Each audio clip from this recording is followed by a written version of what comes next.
BBA, BCA, BCom Computers. 100% placement guarantee. I create degree college, Kukatpalli, Hyderabad. షాద్‌నగర్‌లో జరిగినటువంటి ఓ పరువు హత్య కేసులో కొత్త విషయాలు బయటపడుతున్నాయి. పక్కా స్కెచ్ ప్రకారమే అక్కను చంపాడు తమ్ముడు. ఆ రోహిత్ అనే అబ్బాయి ముందుగా కొన్ని రీల్స్ కూడా చేసినట్టు తెలుస్తోంది. ఆ రీల్స్‌లో అయితే ఒక దాంట్లో కష్టపడి పేరు తెచ్చుకునే ఓపిక లేదు.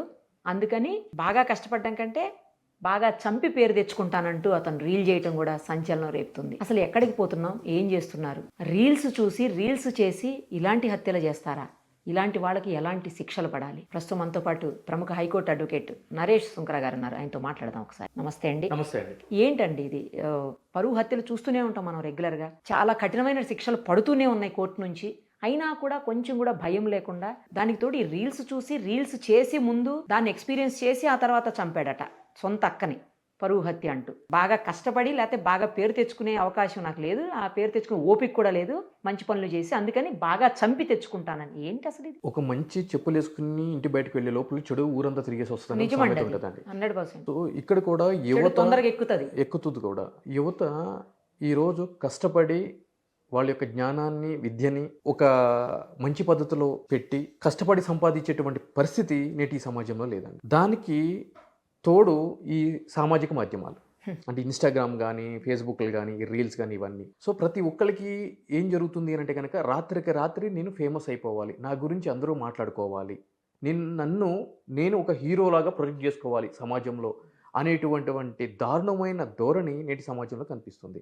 అందు గురించి ఇక్కడ మనం చూసుకున్నట్లయితే కనుక హత్య చేసే ముందు అతను ఒక రీల్ చేసి చంపైనా కూడా ఫేమస్ అయిదాము అనేటువంటి అర్థం వచ్చేటువంటి సినిమా డైలాగ్లోని ఒక రీల్ని పెట్టి రీల్ చేసిన తర్వాత ఈ యొక్క హత్య చేయడం అనేది జరిగింది. ఈ పరువు హత్యలు అనేది ప్రత్యేకించి దేశం మొత్తం తీసుకున్నా కూడా తెలంగాణకి సంబంధించి కూడా మనకి కొత్త విషయం ఏం కాదు. ఎందుకంటే కనుక 2 నెలల క్రితమే నల్గొండకి సంబంధించిన మారుతీరావు గారికి సంబంధించి ఏదైతే కనుక హత్య విషయం ఉందో, పరువు హత్య విషయమో, దానికి సంబంధించి కూడా కోర్టు చాలా దారుణమైన శిక్షలు అనేది విధించింది కోర్టు. కరెక్ట్. సో దానికి సంబంధించి కూడా మనం మాట్లాడుకున్నాము. అదేవిధంగా సాక్షాత్ ఇష్యూ, ఎగ్జాక్ట్లీ అదేవిధంగా కానిస్టేబుల్ రంగారెడ్డి జిల్లాలో కానిస్టేబుల్ కూడా వాళ్ళ యొక్క అన్నదమ్ములు చంపేశారు. అమ్మాయి పరువు హత్య.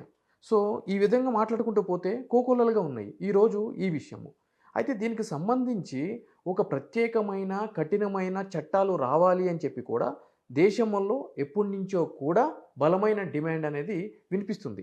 దీనికి సంబంధించి ఉత్తరప్రదేశ్, రాజస్థాన్ ప్రభుత్వాలు కూడా హానర్ కిల్లింగ్ సంబంధించి బిల్స్ని అసెంబ్లీలో ప్రవేశపెట్టడం, వాటిని ఒక చట్టంగా రూపొందించి కఠినమైన శిక్షలు విధించి ఆఖరికి డెత్ పెనాల్టీస్, అదేవిధంగా 5 లక్షల రూపాయలు ఫైన్ విధించే విధంగాను వాళ్ళ యొక్క బిల్స్లో రూపొందించి చట్టాలు చేసే విధంగా కూడా ముందుకు వెళ్తున్నటువంటి పరిస్థితి ఉంది. అయితే సుప్రీంకోర్టు వారు కూడా ఇటువంటి పరువు హత్యల్ని చాలా తీవ్రతరంగా పరిగణించడం జరిగింది. ఎందుకు అనంటే కనుక శక్తి వాహిని వర్సెస్ యూనియన్ ఆఫ్ ఇండియా కేసులో కూడా సుప్రీంకోర్టు వారు క్లియర్గా చెప్పడం జరిగింది అన్ని రాష్ట్ర ప్రభుత్వాలకి, కేంద్ర ప్రభుత్వాలకి, ఇటువంటి పరువు హత్యలకి సంబంధించి మీరు జరగకుండా ఒక ప్రాపర్ మెకానిజం అనేది ఏర్పాటు చేయాలి. ఈ విధంగా యువత ఎవరైతే కనుక ఇంటర్ క్యాస్ట్ కానీ, ఇంటర్ రిలీజియన్ కానీ ఇటువంటి మ్యారేజెస్ చేసుకుంటారో వాళ్ళందరికీ కూడా ప్రొటెక్షన్ ఇచ్చే విధంగా సేఫ్టీ మెజర్స్ అనేది మీరు పాటించాలి. స్పెషల్ ఫాస్ట్ ట్రాక్ కోర్ట్స్ అనేది ఏర్పాటు చేయాలి ఇటువంటి హత్యలు జరిగినప్పుడు వాటిని విచారించడానికి అని కూడా చెప్పడం జరిగింది. అయితే దానికి అదనంగా తమిళనాడులో 2003లో ఒక పరువు హత్య జరిగినప్పుడు దాంట్లో 2 పోలీస్ ఆఫీసర్ల పాత్ర కూడా ఉన్నప్పుడు మొత్తం 11 మందికి మద్రాసు కోర్టు మరణశిక్ష విధిస్తే దానికి సంబంధించి సుప్రీంకోర్టు వరకు కనుక ఆ యొక్క కేసు అప్పీల్లో వెళ్తే ఏప్రిల్ 2025 సుప్రీంకోర్టు వారు చెప్పడం జరిగింది ఇది చాలా దారుణమైన చర్య ఈ పరువు హత్య అని చెప్పని. సో కాబట్టి ఈ యొక్క కింది కోర్టు ఇచ్చిన తీర్పులో మేము జోక్యం చేసుకోము, ఆ యొక్క కోర్టు సరిగానే పరిగణించింది, సరైన శిక్ష విధించింది అని చెప్పి కూడా చెప్పడం జరిగింది. సో ఈ విధమైనటువంటి దారుణ పరిస్థితి మనకి అర్థమవుతుంది ఏ విధంగా ఉంది, కోర్టులు ఏ విధంగా కన్సిడర్ చేస్తున్నాయి అని చెప్పని. దీనికి ప్రధానమైన కారణం మనం చూసుకోవాలి అని అంటే కనుక కుటుంబ పరిస్థితులు, సామాజిక స్థితి, వాళ్ళ యొక్క ఆర్థికపరమైన పరిస్థితులు ఇవన్నీ కూడా ఈ యొక్క పరువు హత్యలకి దారితీస్తూ ఉంటాయండి. ఇప్పుడు గతంలో పరువు హత్యలు మనం చూసుకున్నట్లయితే అయినా కనుక ఒకే ఒక అంశం మీద ఆధారపడి ఉంటుంది, అది ఆర్థిక అసమానత.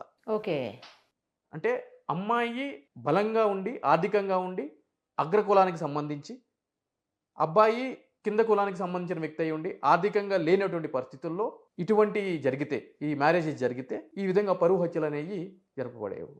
సో ఈ మారుతున్న సమాజంలో ఇటువంటి జరుగుతున్నా కూడా బయటికి రానటువంటివి ఎన్నో ఉన్నాయి. బయటికి వచ్చిన వాటి గురించి మాత్రమే మనం మాట్లాడుకుంటున్నాము.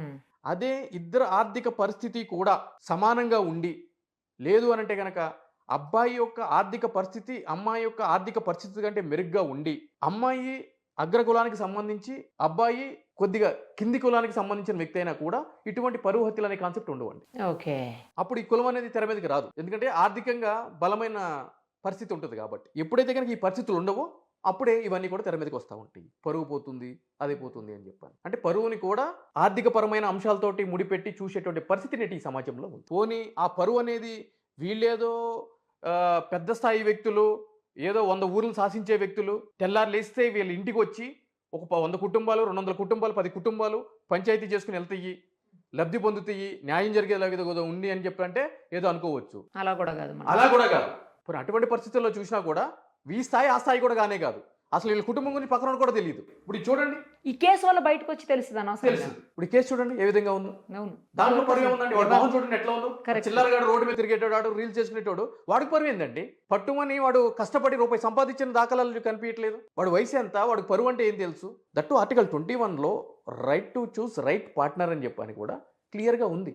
అంటే ప్రతి ఒక్కరికి 18 సంవత్సరాలు నిండిన ఎవరైతే కనుక యువకులు కానీ యువతులు కానీ ఉంటారో వాళ్ళు వాళ్ళ యొక్క జీవిత భాగస్వామిని ఎంచుకునే హక్కు ఆర్టికల్ 21 ప్రొవైడ్ చేసిందని చెప్పి కూడా క్లియర్గా కాన్స్టిట్యూషన్లో పొందుపరిచింది. సుప్రీంకోర్టు తదనుగుణంగా జడ్జిమెంట్లు కూడా ఇవ్వడం జరిగింది. నాకు తెలుసు అసలు ఇది పరువు హత్య కంటే కూడా నాకు డౌట్ ఏంటంటే ఫేమస్ అవడానికి చేసిన హత్య, దానికి పెట్టిన పేరు పరువు. ఇది ఫేమస్ అవడానికి చేసిన అయినా ఆమె జస్ట్ ఎవరితో ఫోన్లో మాట్లాడుతుందంట, అంతే, వేరే ఏం కూడా లేదు. ఇప్పుడు ఇంట్లో బలాదూర్ తిరిగి ఖాళీగా తిరిగి సాయంత్రం అయ్యేటప్పటికి వాడి దగ్గర వీడి దగ్గర అప్పు చేసి మందు తాగి అర్ధరాత్రి ఇంటికి వచ్చి లేటుగా లేచి మళ్ళీ రోడ్ల మీద తిరిగి ఏం చేయాలో తెలియని వాళ్ళకి ఈ రీల్స్ పిచ్చిలో పడి, ఈ యువతనే కాదు ఇప్పుడు ఎంతోమంది పెళ్ళైన ఆడవాళ్ళు కూడా ఈ రీల్స్ పిచ్చిలోటి మొగుళ్ళు చంపేయడము. అయ్యో, నిన్న 2 రోజులు నాడే కదా నల్గొండలో ఒక మహిళ కన్న పిల్లోని 16 నెలల పిల్లోని బస్ స్టాండ్లో వదిలేసి ఇన్స్టాగ్రామ్లో పరిచయం ఆడితే వెళ్ళిపోయింది కదా, పోలీసులు పట్టుకొచ్చారు. అదే రోజు కుత్బుల్లాపూర్లో వేరే వాళ్ళకి సుఫారీ ఇచ్చి మొగుడికి మందు తాగిపిచ్చి బీర్ సీసాలతో పగలగొట్టించారు. అవును, కరెక్టే. అతను సాగు తప్పిలట్టు పోయినట్టు, ఏదో కన్నులు అట్టపోయినట్టు అట్లా బతికాడు పాపం. మొన్నటికి మనం వరంగల్లో డాక్టర్ ఉదాంతం. అవును, రీల్స్ పిచ్చిలో పడి. అంటే సోషల్ మీడియా కావచ్చు, లేకపోతే ఇప్పుడు ఉన్నటువంటి ఈ సోకాల్డ్ ప్లాట్ఫామ్స్ కావచ్చు, వీటన్నిటి నుంచి మంచి కూడా నేర్చుకోవచ్చు కదండి. ఎందుకని చెడే తీసుకొని దాన్నే ఫాలో అయిపోతున్నారు? అంటే ఇంకా అలా తయారైపోయిందా సొసైటీ ఏంటి? అంటే ఇక్కడ 2 కోణాల్లో చూడాలండి. మంచిని గుర్తించేటువంటి వ్యవస్థ నేటి సమాజంలో లేదండి. అంటే ఈరోజు ఆపరేషన్ సింధూర్ ఉంది, దాని గురించి పార్లమెంట్లో చర్చలు జరుగుతున్నాయి. అవును.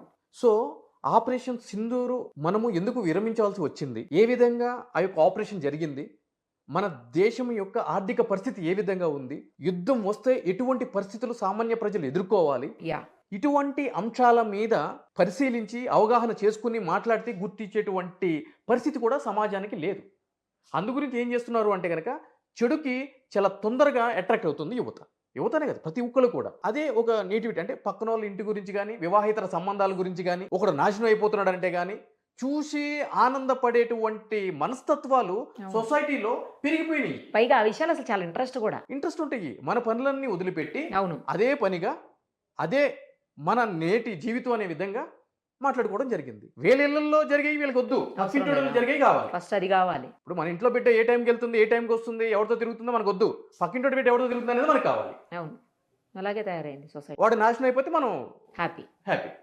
సో ఇటువంటి అప్పుడు ఏం చేస్తున్నారు అంటే కనుక సమాజానికి తగ్గట్టే వీళ్ళు కూడా తయారవుతున్నారు. ఈరోజు ఒక మంచి పని వల్ల కానీ ఒక మంచితనం వల్ల కానీ జరిగేటువంటి రీల్స్ కూడా వస్తూ ఉంటాయి సోషల్ మీడియాలో. దానికి షేర్లు ఎక్కడ ఉన్నాయి, దానికి లైక్లు ఎక్కడ ఉన్నాయి, ఏమీ లేవు. చాలా మంచి విషయాలు చెప్తారు కొంతమంది. అవును, చాలా అద్భుతం. ఆరోగ్యం గురించి కానీ, అవును, అదే విధంగా మన సొసైటీ గురించి కానీ ఎన్ని విషయాలు నేటి సోషల్ మీడియాలో వస్తున్నాయి. వాటికి ఉండవు. చెడు ప్రభావితం చేసే అంశాలకే సమాజానికి కావాలి, వాటిని గుర్తించేటువంటి వ్యవస్థ ఉంది. ఈరోజు మనం అనుకుందాం నిజంగానే కొంతమంది వ్యక్తులు ఆ చెడుకు సంబంధించి అట్రాక్ట్ అయ్యి అటువంటివి ఉన్నాయి.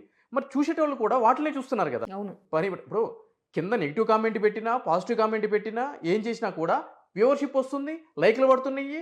వాడు ఒక కామెంట్ పెడుతున్నాడు అంటే కనుక ఐదర్వే వాడికి మిగిలిన పని మానుకుని దీని మీద కాన్సన్ట్రేట్ చేసి అటు పెడుతున్నాడు అని అంటే ఇక ఏం అంత ఖాళీగా ఉన్నారేమోనండి. సో ఆ విధంగా ఉందండి. సో సమాజంలో అంటే ప్రభుత్వాలు ఎన్ని కఠినమైన చట్టాలు తీసుకొని వచ్చినా కూడా లేవనకండి. ఈరోజు బిఎన్ఎస్లో 103 తీసుకుంటే కనుక మర్డర్కి సంబంధించి కూడా జీవిత కాలపు శిక్ష, అదేవిధంగా మరణశిక్ష కూడా విధించేటువంటి కేసు అండి ఇది. Okay. Rarest of the rare case కింద ట్రీట్ చేయొచ్చు. హానర్ కిల్లింగ్ అంటే చిన్న విషయం కాదు. మరి ఇంతకు మించి కఠినమైన శిక్ష ఏముంటుంది? అంటే ఒక మనిషి ఉరికమ్మ ఎక్కించడం కంటే కఠిన శిక్ష ఏముంటుంది? ఇవన్నీ ఉన్నాయని తెలిసి కూడా ఇటువంటి జరుగుతున్నాయి అని అంటే గనక మళ్ళీ ఫేమస్ అవడానికి అంటావా? ఫేమస్ అవడానికి. రైట్ అండి. Thank you so much. Suman టీవీలో మీ పర్సనల్ అండ్ బిజినెస్ ప్రమోషన్స్ కోసం కింది నెంబర్కి కాంటాక్ట్ చేయండి.